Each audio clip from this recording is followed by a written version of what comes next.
Hey, you may be renting in an apartment or a single family home, and you've been asking yourself, should I report to the 3 major credit bureaus? Well, that's what this video is for. I'm gonna go ahead and answer that question for you, and I hope it'll help you in your decision making. Hey, my name is Brent Kenyak, and you're watching Home Values with Brent.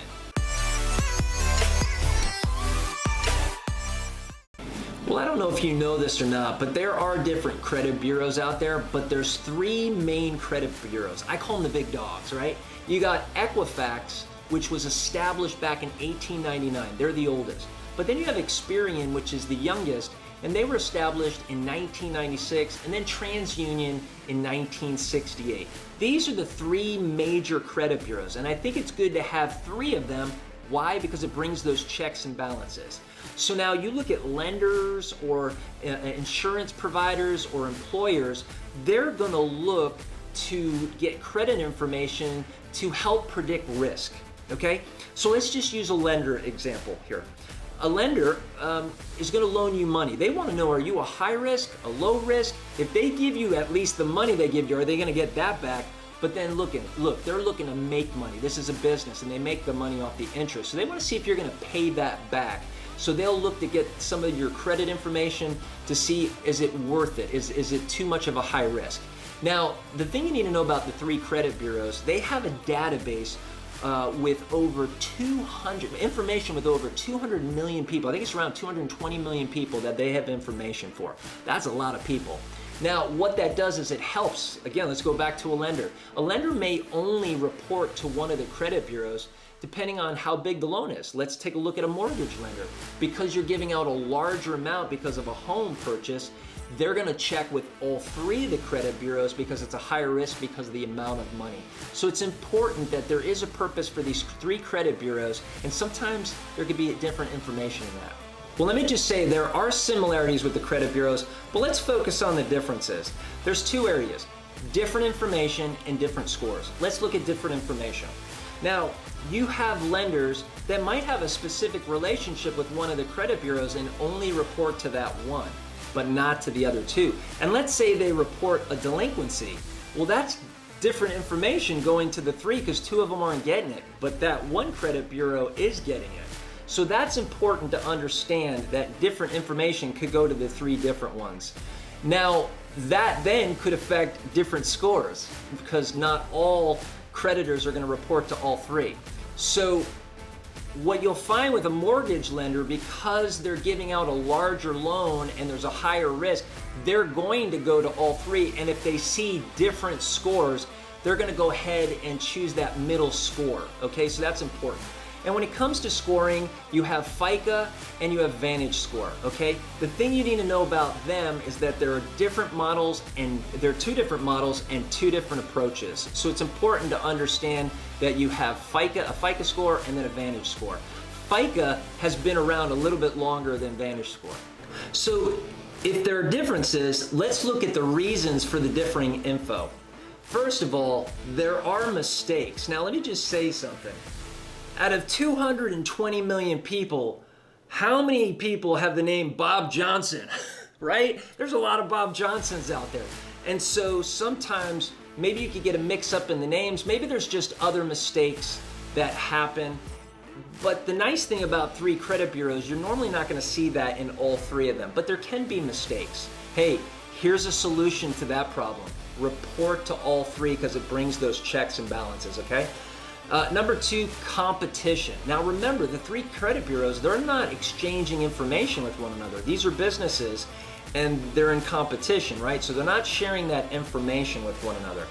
Then there are disputes, and it's important to understand with disputes that most consumers don't know the process and they don't report to all 3 of the credit bureaus. So disputes can be an issue. Now, if you're a property manager or a landlord, I've got a little information for you. It's important, if you want to report to the 3 credit bureaus and use a data furnisher, make sure they have an eOscar account, because a lot of times with an eOscar account, they'll handle disputes internally. So that's just something to understand when you're making decisions. Then, of course, remember what I've already told you. The lenders aren't always people aren't always reporting to all 3. Again, some lenders will report to one, mortgage lenders will report to all three. So those are some of the reasons for the differing info. So the credit bureaus, with all this information, they're able to create a credit report. So what information is included in the credit report? Well, I'm glad you asked. Now let me just say something. Last week, I went to a New York Yankees baseball game against the Tampa Bay Rays, and then that was on Tuesday night. Then on Wednesday night, I did dodgeball. And I took pictures. If you go on my Apple products in my picture app, there's all these historical pictures going back through the years of years and months and days, all these dates, and it's all historical, right? Well, that's sort of what a credit report is when it comes to your borrowing. It's a snapshot of the history of your borrowing. And there's really 5 key pieces of information that they look at.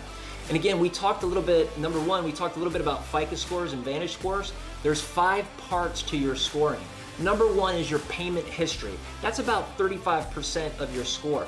Then your amounts owed, that's about 30%. And then the length of your credit history, that's 15%. Then new debt is 10%. And then debt mixed is 10%. Those are the 5 parts to your scoring, important to know. So that's the first one. Second one, have you had a bankruptcy? Your bankruptcy info, they're gonna have that information. How about credit account info? Do you have a mortgage? Have you ever done a school loan? What about a car loan? What about credit cards? They're gonna look at all 4 of those, and they're gonna look at when did you open the account? They're gonna look at payment history, balances, credit limits. They're gonna look at all those areas, and that's a part of a snapshot of your history. Then you also have hard and soft inquiries. Well, what's a hard inquiry? Well, let's say you go to a lender, okay, and they have to, you're looking to buy a home, and they have to pull your report. When they pull your report, it affects your credit score, okay? So be careful when you get your report pulled that you don't do it a lot when you're going to buy a home, okay? Because it will hurt your points. Then, what's a soft inquiry? Well, it might be you pulling your report and you wanting to find out, okay? And then finally, number 5 in that is collection accounts. Do you have a collection company that is coming after you to get finances that you owe? So those are the different parts of 5 key pieces of information that go in your credit report. So the purpose to this video is, should you report to all 3? The answer is yes, you should report to all 3. I hope I've given you enough of information that would drive that home. I think it's very important. Remember, you have those checks and balances. Report to all 3. I do want to say this. Once a year, you can pull your report from all 3 credit bureaus. It would be a free report, and you're not penalized for that. So make sure that you do it with all 3 of the credit bureaus once a year. Find out where your credit score is on all 3, because it's important to stay on top of that. Now, remember, you might have a good score with one of the credit bureaus, but maybe not with another one. So it's important to check all 3. And then I also want to say, it's also important, if you want to report your rental payments, to find a data furnisher that can help you to report to all 3 of the credit bureaus. I think it's important to do all 3, not just 1, not just 2. Because some, they only report to 1, maybe report to 2, but you want to report to all 3. Hey, I hope this video has helped you and encouraged you in making that decision to report to all 3. If there's anything else I can do, just let me know. Hey, my name is Brent Kenyock, and you've been watching Home Values with Brent. And remember, building community, one family and home at a time. Thanks for watching.